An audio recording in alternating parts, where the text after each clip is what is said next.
Masjid Strasbourg sumber ketegangan Prancis-Turki.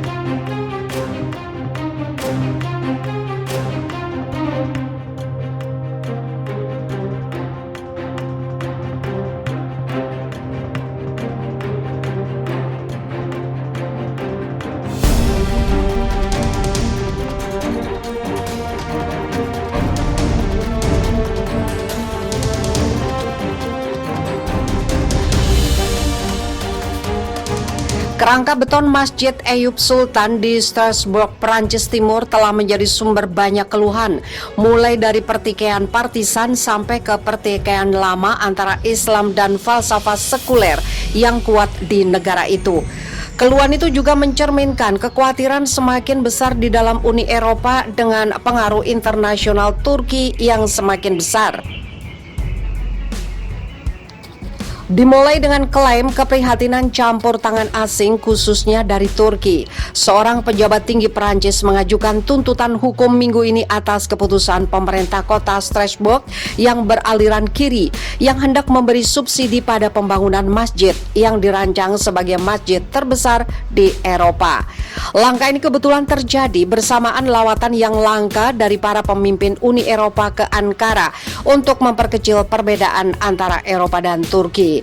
Mendasari kedua isu ini, menurut analis, Uni Eropa bergantung pada Turki sebagai benteng yang mencegah banjir pengungsi besar-besaran.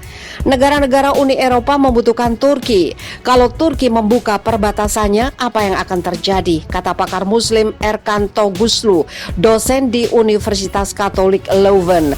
Ia juga memperingatkan pengaruh Ankara yang semakin besar di kawasan Eropa yang menyebar melalui Islam yang nasionalis sifatnya. Peringatan itu tampaknya didengar Presiden Prancis Emmanuel Macron. Dia telah bertengkar secara pahit dan pribadi dengan rekan setaranya dari Turki, Recep Tayyip Erdogan, mulai dari isu-isu konflik di Libya dan Suriah sampai ke eksplorasi minyak dan gas oleh Turki di bagian timur Laut Tengah. Baru-baru ini fokus Macron beralih ke dalam negeri dan bulan lalu dia memperingatkan Ankara agar jangan ikut campur dalam pemilihan presiden Perancis tahun depan. Pemerintahannya juga menarget kelompok-kelompok Turki yang dicurigainya. Para anggota parlemen Perancis juga sedang memperdebatkan produk legislatif untuk memerangi ekstremisme yang akan melarang dana asing untuk kelompok keagamaan. Di antara kelompok yang ditarget adalah Asosiasi Turki Miligorus, salah satu penyandang dana utama untuk Masjid Strasbourg. Dalam wawancara dengan radio Perancis beberapa waktu lalu, Menteri Dalam Negeri Perancis yang berhaluan garis keras, Gerard Darmanin, mengancam akan membubarkan Miligorus dan kelompok lain yang dinilainya musuh Republik.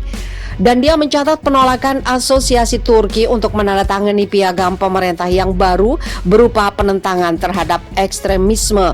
Darmanin juga menyasar wali kota Strasbourg dari Partai Hijau, Jenny Barsegian. Ia menyesalkan dukungan dana hampir 44 miliar rupiah bagi Masjid Strasbourg. Bagi sebagian analis, pertikaian seputar pendanaan masjid dan peringatan Macron tentang kemungkinan campur tangan pemilihan oleh pihak asing kemungkinan ditujukan kepada pemilih Perancis dan kritikus mengacu pada peralihan presiden ke spektrum kanan menjelang pemilihan tahun depan. Turki bersumpah bangun kekuatan Islam melawan Israel. Pemerintah Turki bersumpah akan memobilisasi kekuatan dari negara-negara Islam untuk melawan langkah Israel yang akan menganeksasi atau mencaplok beberapa wilayah tepi barat Palestina. Hal itu disampaikan Menteri Urusan Agama Turki Ali Erbas. Perjuangan kita akan berlanjut sampai Yerusalem benar-benar bebas, katanya. Erbas mengatakan bahwa Yerusalem adalah nilai universal. Peradaban Islam memiliki ingatan akan pengetahuan dan nilai-nilai sejarah dan bahwa tidak pernah mungkin bagi Muslim untuk menyerah atas kota yang diberkahi, ujarnya.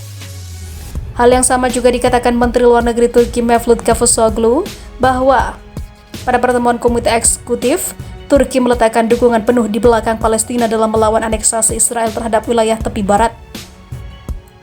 Umat komunitas Islam tidak akan pernah menyerah untuk negara Palestina yang berdaulat dengan Quds Al-Sharif sebagai ibu kotanya. Katanya, Quds Al-Sharif adalah nama lain untuk kota Yerusalem. Erbas yang juga seorang profesor menunjukkan bagaimana pemerintah Turki berusaha mengadopsi perjuangan Palestina dan menjadikan Yerusalem sebagai alasan menyatukan umat Islam Timur Tengah untuk melawan Israel.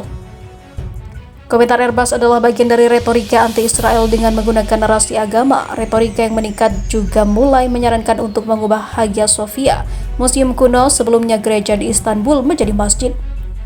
Pemerintah Turki sekuler pernah menghindari narasi keagamaan dalam urusan politik, tetapi para pemimpin negara itu saat ini melihat tujuan mereka sebagai langkah yang semakin religius. Turki pernah bertemu dengan Iran dan Malaysia serta negara-negara lain untuk membahas mata uang Islam dan stasiun televisi Islam selama setahun terakhir. Komentar oleh pejabat agama utama Turki adalah indikasi bagaimana Turki ingin menentang rencana Israel untuk aneksasi beberapa wilayah tepi barat. Mereka yang menduduki Yerusalem menemukan keberanian karena mereka melihat masyarakat Islam sebagai pihak yang tercerai-berai dan juga lemah, katanya. Menteri Luar Negeri Turki Mevlut Cavusoglu mengatakan bahwa rencana aneksasi oleh Israel menghancurkan semua harapan perdamaian abadi di Timur Tengah. Diplomat Ankara tersebut kerap menolak menyebut nama Israel dalam pertemuan Komite Eksekutif Kerjasama Islam. Jika kekuatan pendudukan melewati garis merah, kami, negara-negara Muslim, harus menunjukkan bahwa ini akan memiliki konsekuensi, ujarnya. Setelah Presiden Amerika Serikat yang dulu atau mantan Presiden Amerika Donald Trump mengumumkan keputusannya untuk memindahkan kedutaan Amerika Serikat dari Tel Aviv ke Yerusalem, Turki menjadi tuan rumah pertemuan negara-negara Islam untuk mengkoordinasikan upaya melawan kebijakan Amerika dan juga Israel, ungkapnya. Sementara itu, Erdogan tampar keras Israel. Kalau mau dekat dengan Turki, merdekakan dulu Palestina, ungkapnya. Turki mengatakan mendukung normalisasi hubungan dengan Israel, namun harus digarisbawahi. Ankara menegaskan kebijakan pendudukan Israel terhadap Palestina menjadi alasan mereka belum bisa melakukan normalisasi penuh hubungan dengan Israel. Turki sejatinya sudah memiliki hubungan diplomatik dengan Israel, tapi hubungan diplomatik kedua negara berada di titik nadir setelah Turki mengusir duta besar Israel di Ankara pada tahun 2018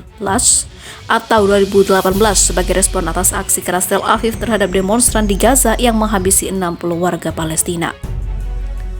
Israel kemudian merespon dengan mengusir duta besar Turki di Tel Aviv yang menandai bekunya hubungan diplomatik kedua negara. Turki pada awal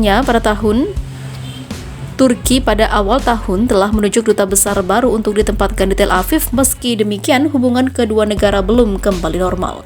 Ada masalah, jika bukan karena mereka, kami akan memiliki hubungan yang sama sekali berbeda dengan Israel, kata Presiden Turki Recep Tayyip Erdogan dalam sebuah pernyataannya.